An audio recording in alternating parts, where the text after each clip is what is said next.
I want you mentioned something about Creighton, but you started as a grad assistant, right? Mm-hmm. Or you started as an assistant? I started as a graduate manager at the time, at Creighton University. I find that interesting. I want to hear a little bit about that experience because I know there are a lot of kids who start that way and they want to get into coaching. And you've made that transition. So tell me about that time in your life when you were just starting about and how did that go for you? Yeah, it was kind of a unique experience. So I had played at Northern Iowa and Creighton University. We were in the same conference. So Dana Altman was the coach at the time, and he agreed to bring me on to be a graduate manager.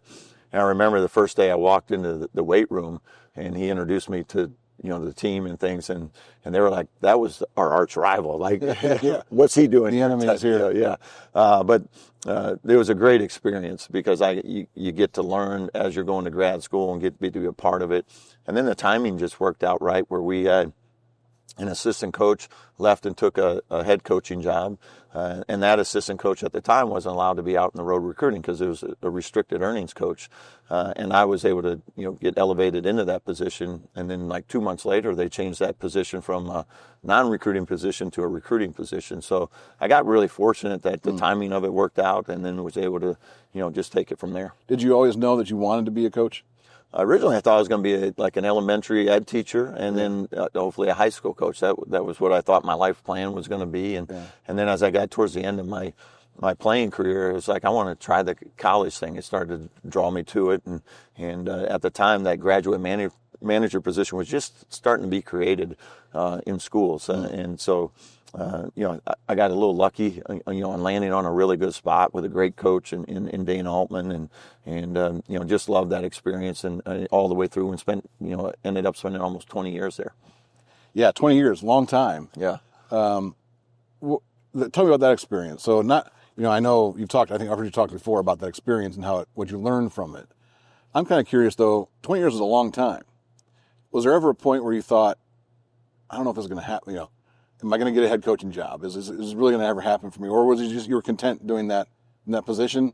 I'm just curious how that goes. I'm not in the coaching world, so Are you sitting there waiting, thinking, man, am I going to make this transition or not? Not really. I mean, there were a few opportunities here and there that I was just looking for the one that felt right, and my family and I enjoyed Omaha a lot. There's incredible people there and great friends, so it was kind of one of those. If the right opportunity came along, great. If not, we could have certainly stayed there forever. But so for me, it was like, hey, we were happy, we were enjoying what we were doing, and we were going to stay with that until we felt like there was an opportunity. And what was it about Drake that you said, okay, I feel like this is the right? Aside from Iowa, I guess that was helpful. Yeah, Drake I knew the school well. I had family in Des Moines. I had a lot of friends, people you had gone to school with, grew up with, all in that area. So certainly knew that there were some opportunities there where you had a built-in kind of core of people that you felt like could help you get started as you're taking you over your first coaching job. So that was kind of the attraction there. It felt like there was at that time, a lot of similarities between Omaha and Des Moines and Creighton and Drake. And that's kind of where that started from. And was fortunate enough to be able to get that job. Talk about that Drake position. So, the transformation you made there was pretty remarkable. And I want to know about that first year. Right? What was that like? And why? What was it exactly you did that led to that success in that first year? I think we were very fortunate on the front end that we had a great group of guys, and we had to basically put a whole roster together that first year, and the guys that we brought in were incredible in terms of setting kind of the standard that we wanted to have, and they came in and they were all about the team, all about winning.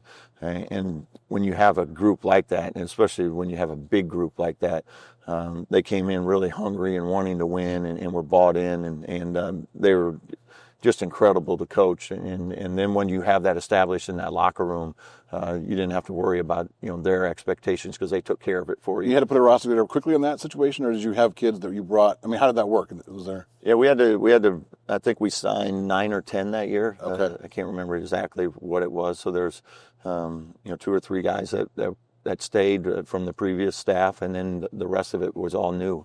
And this was before the portal was really the portal. Yeah. So how did you do that? It was getting started. There was a few grad transfers, so they were eligible to play right away. There were some junior college kids that were eligible to play right away, and then a few true freshmen. So that's kind of how we built it, and had a nice range of underclassmen to sophomores and juniors, and then guys with 1 year to play. Yeah.